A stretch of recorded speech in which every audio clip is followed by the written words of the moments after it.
Hey guys, Chris here, and I'm a Ukrainian Canadian. Today's topic, I wanted to discuss the potentiality of a Belarus invasion of Ukraine, if that's going to happen. So, following the news today that I've read on this article of Ukrainska Pravda, the Ukrainian Truth, which is a Ukrainian news outlet, indicating that there's up to 7 Belarusian battalions amassed on the Ukrainian border, says the Ukrainian Ministry of Defense. And they essentially say that's about 35 to 4,000 personnel that are basically staying right now in Brest, in Homel oblasts, which are very close to Ukraine, by the border of Ukraine. According to Motuzyanuk, I think that's how you spell his name, the Belarusian army has 60,000 soldiers, but Lukashenko's government wants it to increase by another 20, so kind of bring it to 80,000 soldiers. So they're actively recruiting Belarusians into the army. And also, it was indicated that Russia, with all the logistics, is going to support them. It is entirely possible that the Russians will be able to transfer some additional reserves to Belarus quite quickly as well. So the Russians could potentially try again at pushing from the north, following their failed, disastrous attempt to take Kiev and Chernihiv and Sumy in the first phase of the war. So I wanted to discuss the probability of this happening. Is this actually going to happen? Is Lukashenko just bluffing by moving troops here and there, saying that we're going to do it, but actually nothing's been happening since they started the invasion?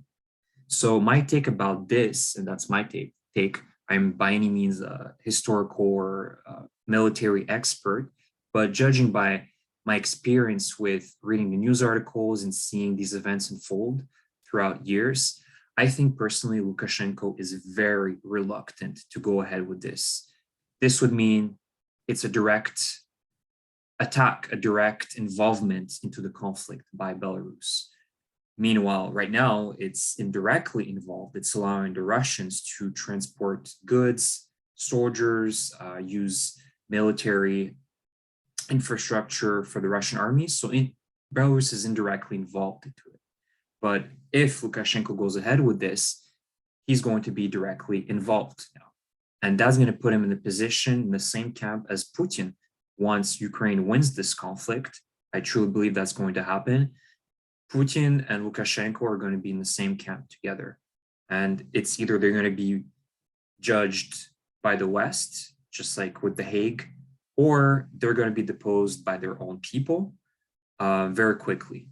So Lukashenko very much so understands that reality, that if he goes ahead with this direct involvement, this could spark a very unpopular wave of thinking in Belarus. Let's not forget that 2 years ago in Belarus, there were massive protests going on, basically against the unfair elections that passed on essentially. Lukashenko rigged it once again and won by unanimous decision. And the people rose, not only because of the unfair elections, but also because of the terrible government policies and the dictatorship that exists in Belarus. So you had massive protests in Minsk and all the other big cities in Belarus, including Brest, Gomel, and Vitebsk, and all these big cities in Belarus. And so this was a very, very crucial time for Lukashenko. He was very close to losing his power. But by the financial and political aid of Russia, of Putin, he managed to hang on to power with brutal persecution of people, jailing a lot of opposition leaders, jailing just journalists and everybody that went against him. And he managed to stay in power. And so this way of thinking didn't just disappear. This unpopular opinion of Lukashenko didn't disappear within 2 years of this happening. It still exists very much so. And I can bet you that a lot of the soldiers that are currently basically enlisted in the army, I can bet you that a lot of them have that same opinion about Lukashenko. They're not happy about him, and they would be much happier with him gone, in my opinion. And so this would mean that Lukashenko faces a situation where he can win no matter what decision he takes. If he doesn't want to go ahead with it, with this direct involvement, Putin will find a way, I think, to get rid of him. Because Putin keeps reminding, in my opinion, Lukashenko about what happened 2 years ago and the support that Russia offered to him by, economically speaking, with also intelligence, right, helping Lukashenko get rid of certain situations where there was close a coup d'état almost happening. So Putin offered a lot of help for him, and he, I think, reminds him that he owes him. And so this chip that Putin has been proven fruitful, and he really wants to use that chip now. He wants Lukashenko to push through, and why he wants him to do that as well. That's another question we need to look at. Well, if we look at the map between Ukraine and Belarus, this is where they're saying that there is a large concentration of Belarus forces right now, and by Brest and also by Gomel, close to Kiev as well. So, but the biggest one is by Brest. Why it's more important here is because this is where the flow of Western weapons comes through from Poland, also from Slovakia.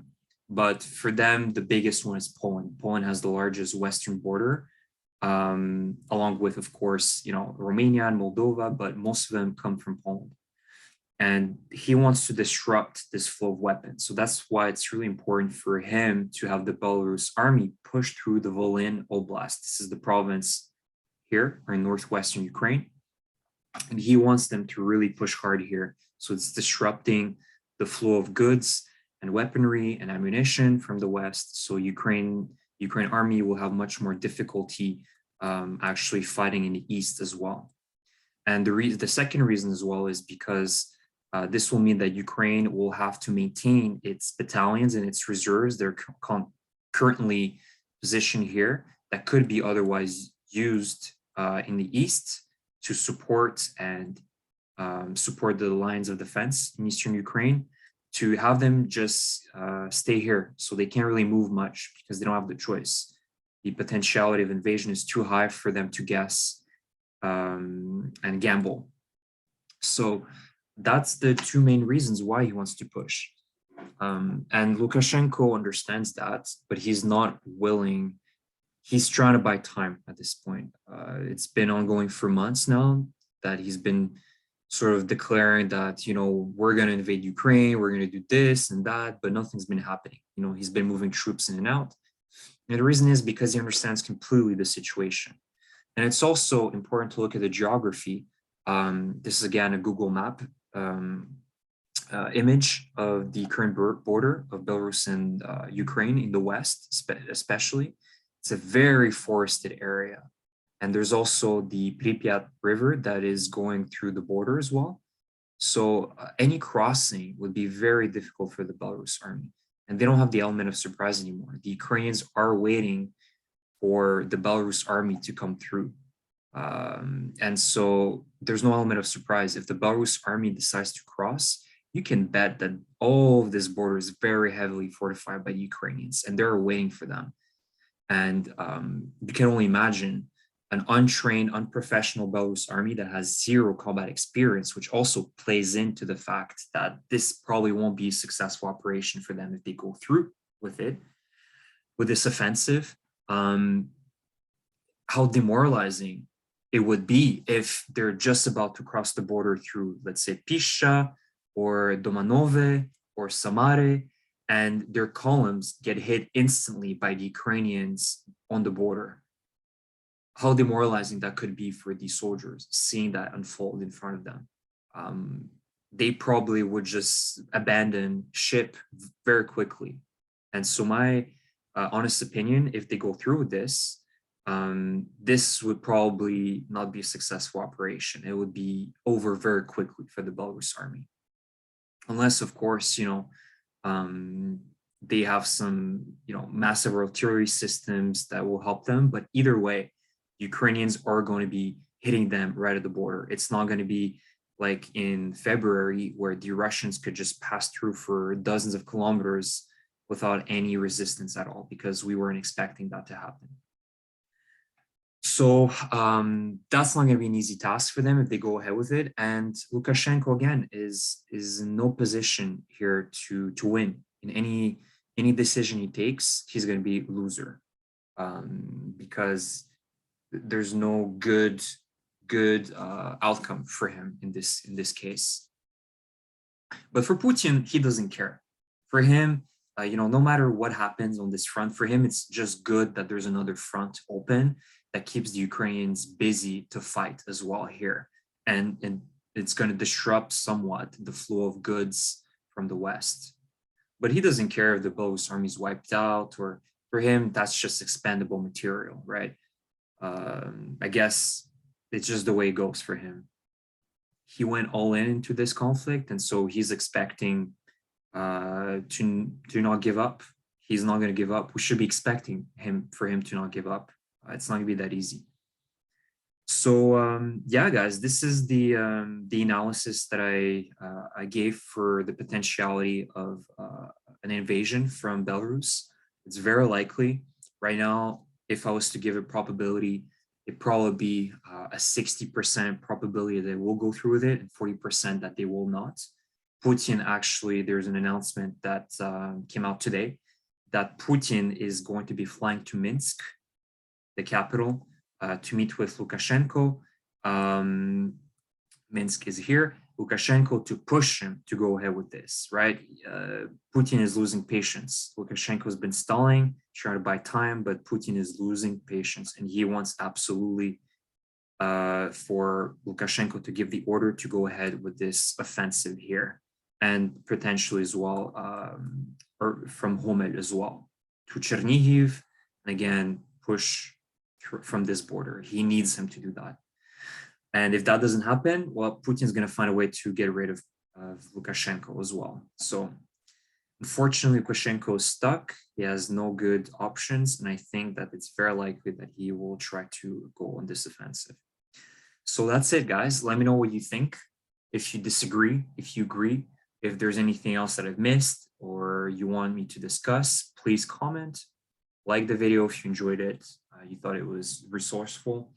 And I'll see you guys very soon. Thank you for listening. Take care.